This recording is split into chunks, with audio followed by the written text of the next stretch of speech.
Quando eu era um escoteiro de 12 anos, ganhei de presente uma coisa que eu queria muito ter em meu equipamento de escotismo. Uma machadinha com capa de couro. No acampamento seguinte, chegamos ao local depois de escurecer, molhados e com frio por causa da neve que caía na trilha.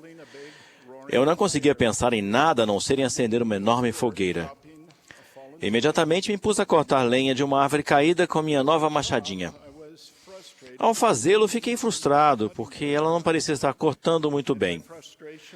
Em minha frustração, trabalhei com mais afinco. Desapontado, voltei para o acampamento com umas poucas lascas de madeira. Iluminado pela fogueira de outra pessoa, eu descobri o problema. Eu não tinha tirado a capa da machadinha. Posso dizer, porém, que a forte capa de couro ficou em frangalhos. A lição, ao me concentrar em cortar lenha, distraí-me de outras coisas essenciais. Ao nos empenharmos rumo à exaltação, precisamos trabalhar em todas as exigências e não nos distrair, concentrando-nos em apenas uma ou duas coisas, ou em coisas que nada têm a ver. Buscar o reino de Deus proporciona alegria e felicidade. Se necessário, precisamos estar dispostos a mudar. Pequenas correções frequentes são menos dolorosas e radicais do que grandes correções de curso. Há pouco tempo, minha mulher e eu viajamos a vários países estrangeiros. Preparamos nosso passaporte e outros documentos, tomamos todas as vacinas, exames médicos, vistos e carimbos. Ao chegarmos, nossos documentos foram inspecionados e, quando todas as exigências foram satisfeitas, foi-nos permitido entrar. A qualificação para a exaltação é semelhante à preparação para entrar em outro país. Precisamos obter nosso próprio passaporte espiritual. Não estabelecemos as exigências, mas precisamos individualmente satisfazer a elas. O plano de salvação contém todas as doutrinas, leis, mandamentos e ordenanças necessárias para que todos se qualifiquem para a exaltação. Então, por meio da expiação de Jesus Cristo, toda a humanidade pode ser salva. A igreja ajuda, mas não pode fazer isso por nós. A qualificação para a exaltação se torna nossa jornada de toda a vida. Cristo organizou sua igreja para nos ajudar. Ele chamou 15 homens que apoiamos como profetas, videntes e reveladores para guiar a igreja e ensinar as pessoas.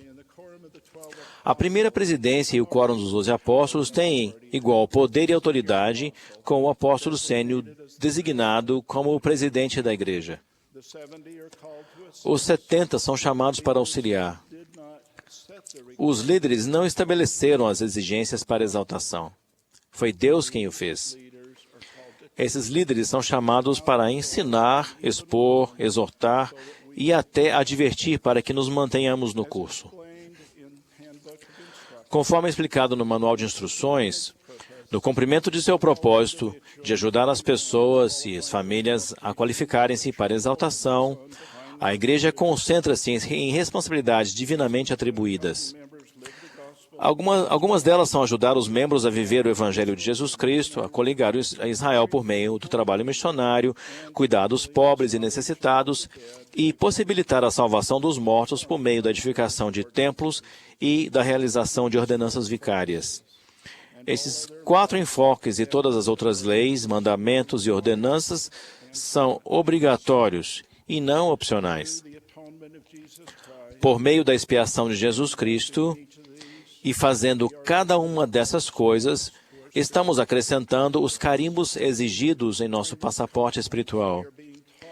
Nesta conferência, estamos sendo ensinados a respeito das mudanças que vão ajudar todos nós a estarmos mais bem preparados. A família é o ponto central do plano de salvação e talvez o motivo pelo qual ele é também chamado de o grande plano de felicidade.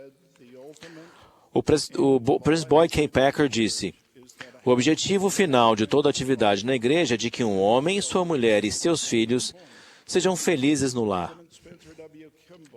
O presidente Spencer W. Kimball ensinou: nosso sucesso individual e como igreja estará em grande parte determinado pela fidelidade com que nos concentramos em viver o Evangelho no lar. O trabalho do templo de história da família faz parte desse empenho em viver o Evangelho no lar. Deve ser uma atividade de família mais do que uma atividade da igreja. Foi dada renovada ênfase no trabalho de história da família e trabalho do templo pela primeira presidência e pelo Quórum dos 12. Sua resposta a essa ênfase vai aumentar sua felicidade e alegria individual e familiar. Lemos em Doutrina e Convênios: o grande dia do Senhor está perto. Que nós, portanto, como igreja e como povo, e como santos dos últimos dias, façamos ao Senhor uma oferta em retidão e apresentemos em seu templo santo um livro contendo os registros de nossos mortos, que seja digno de toda aceitação. Esse livro será preparado usando-se os registros de nomes e ordenanças do banco de dados da árvore familiar da igreja. Estou verificando e acrescentando registros a esse banco de dados porque quero que o nome de todas as pessoas que eu amo estejam nesse livro. E vocês não? Em Doutrina e Convênios, seção 128, lemos: pois nós, sem nossos antepassados, não podemos ser aperfeiçoados, nem podem eles, sem nós, ser aperfeiçoados. A história da família é mais do que genealogia, regras, nomes, datas e lugares. É mais do que um enfoque no passado. A história da família também inclui o presente ao criarmos nossa própria história. Inclui o futuro ao moldarmos a história futura por meio de nossos descendentes. Uma jovem mãe, por exemplo, ao compartilhar suas histórias e fotografias de família com os filhos, está realizando o trabalho de história da família. Tal como participar do sacramento, assistir às reuniões, ler as escrituras e a oração pessoal, o trabalho de história da família e do templo deve sempre fazer parte de nossa adoração pessoal. A resposta de nossos jovens e de outras pessoas aos convites proféticos foi inspirada e prova que esta obra pode e deve ser feita por todos os membros de todas as idades. Conforme explicou Elder Quentin L. Cook, temos agora a doutrina, os templos e a tecnologia para que as famílias realizem esse glorioso trabalho de salvação. A realização do trabalho é bem mais fácil agora e só está limitada pelo número de membros que fazem disso uma prioridade. O trabalho ainda exige tempo e sacrifício, mas todos podem fazê-lo. E com relativa facilidade, quando comparado a apenas alguns anos atrás. Para auxiliar os membros, a igreja compilou registros e providenciou ferramentas para que grande parte do trabalho possa ser feito em nosso próprio lar ou nos edifícios das alas e no templo. Muitas barreiras foram eliminadas. Seja qual for a impressão que vocês tinham, é diferente agora. Contudo, há uma barreira que a igreja não pode remover. É a hesitação individual de realizar esse trabalho. Tudo o que vocês precisam fazer é tomar a decisão e empenhar-se um pouco. Não se exige um grande período de tempo. Apenas um pouco de tempo empregado de modo constante resultará na alegria do trabalho. Tomem a decisão de dar um passo, de aprender e de pedir que outros os ajudem. Eles vão ajudar. Os nomes que encontrarem e levarem ao templo vão se tornar os registros do livro. Mesmo com o fantástico aumento da participação dos membros, vemos que relativamente poucos membros da igreja estão regularmente envolvidos no trabalho de encontrar e realizar as ordenanças do templo para sua família. Isso exige uma mudança em nossas prioridades. Não lutem contra a mudança. Aceitem-na com alegria. A mudança faz parte do grande plano de felicidade. Esse trabalho precisa ser feito não para o benefício da igreja, mas por nossos mortos e por nós mesmos. Nós e nossos antepassados falecidos precisamos dos carimbos em nosso passaporte espiritual. A fusão de nossa família ao longo das gerações somente pode ocorrer nos templos por meio das ordenanças de selamento. Os passos são simples. Simplesmente encontrem o nome e levem-no ao templo. Com o tempo, vocês serão capazes de ajudar outros a fazer isso também. Com poucas exceções, todos podem fazer isso. Há bênçãos tangíveis resultantes desse trabalho.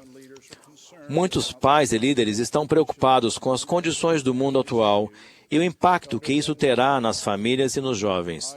O Elder Bednar prometeu: convido os jovens da igreja a aprenderem a respeito do espírito de Elias e a vivenciarem-no.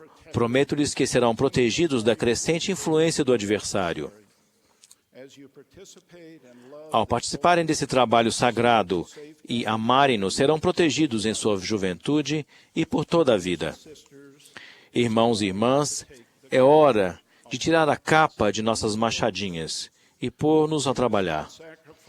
Não podemos sacrificar nossa exaltação ou de nossa família por interesses menos importantes. Essa é a obra de Deus, que deve ser realizada tanto por membros como não membros, jovens ou idosos, homem ou mulher. Encerro com a primeira estrofe de um hino do inário em inglês.